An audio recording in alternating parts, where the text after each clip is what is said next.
Okay, let's dive in.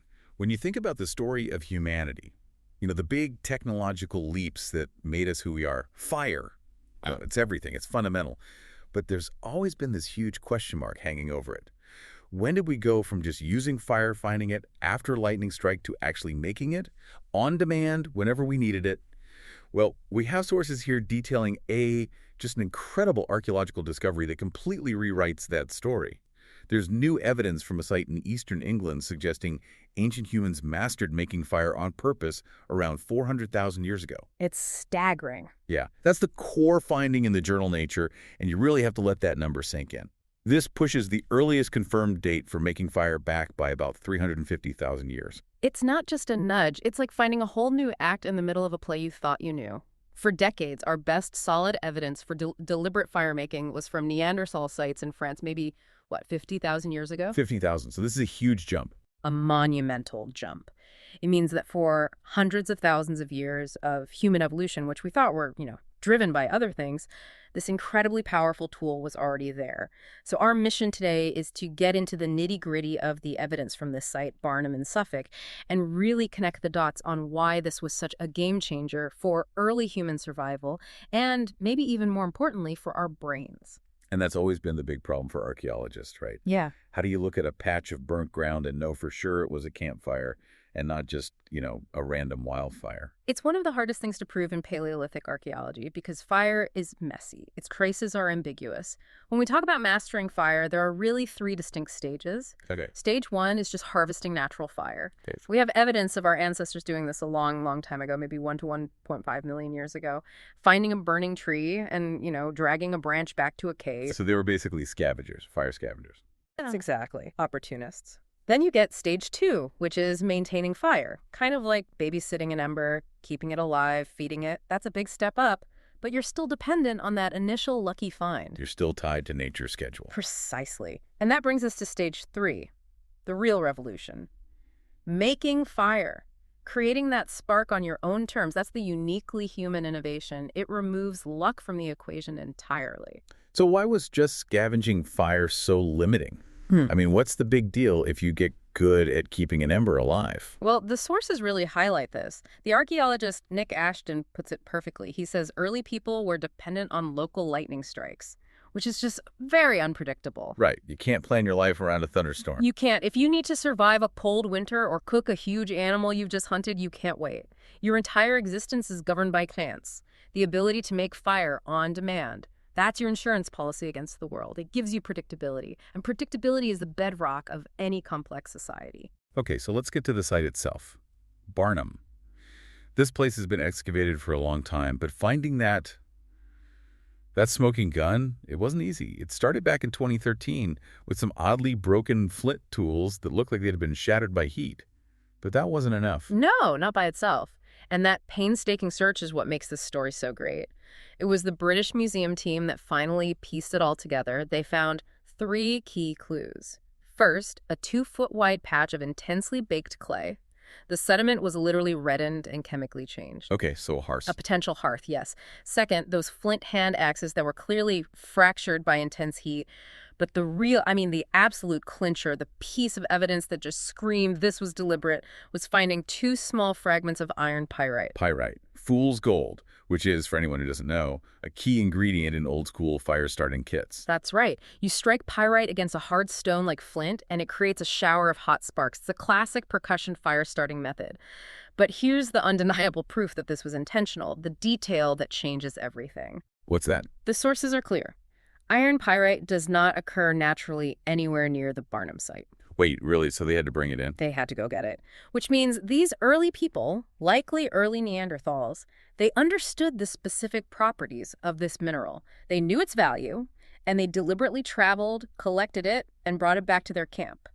The nearest known source for that kind of pyrite is about 40 miles away. 40 miles? That's a Paleolithic supply chain. We're not talking about a casual stroll. That's a planned multi-day trip just to get a special rock.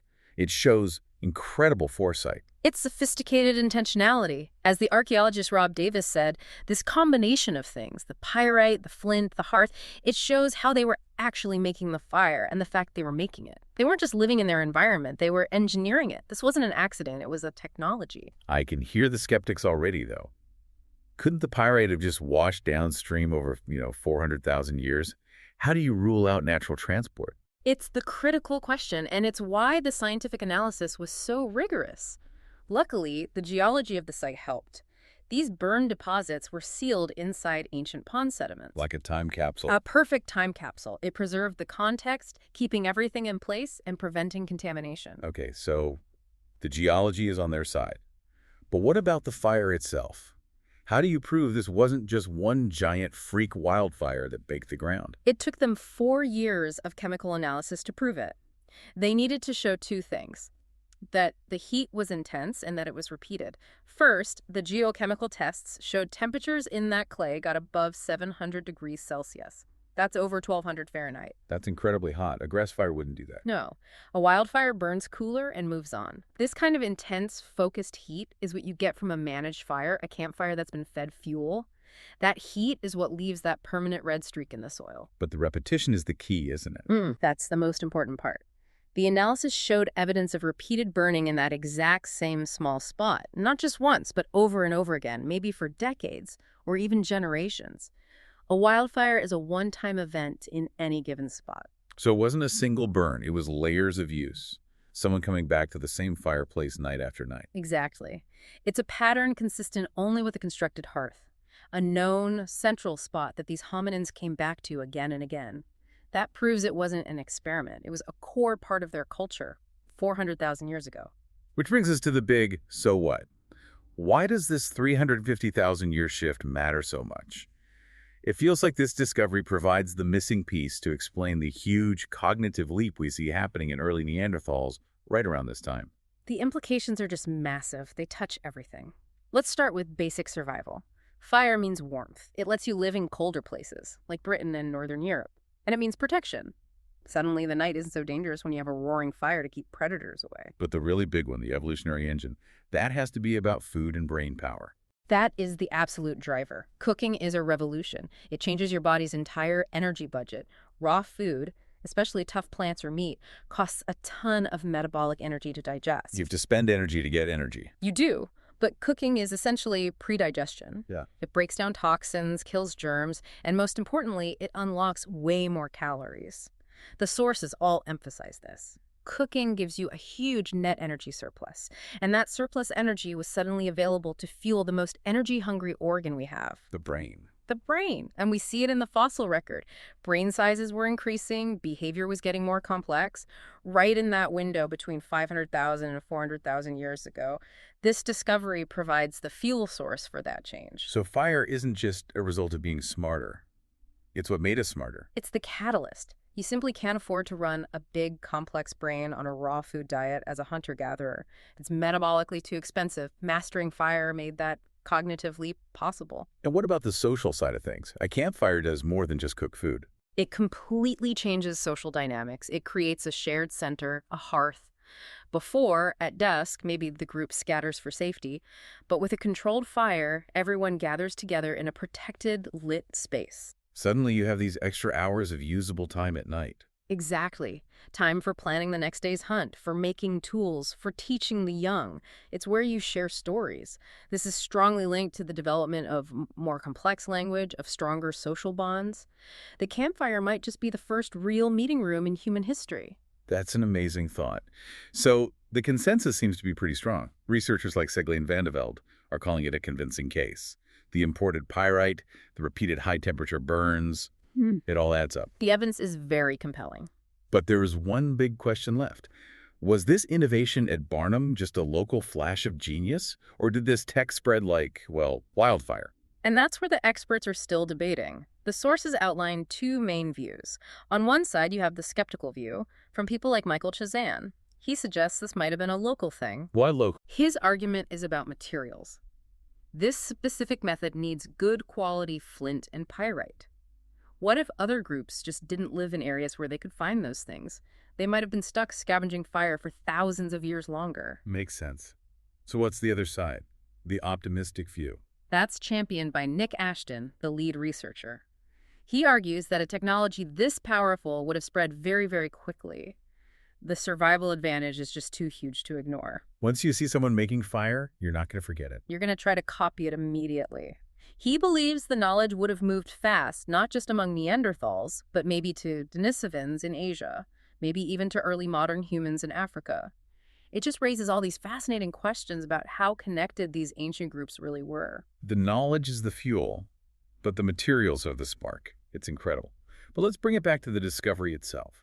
Because what I can't get over is how hard it was to find this. It's a critical point. It took Nick Ashton, 40 years in his career?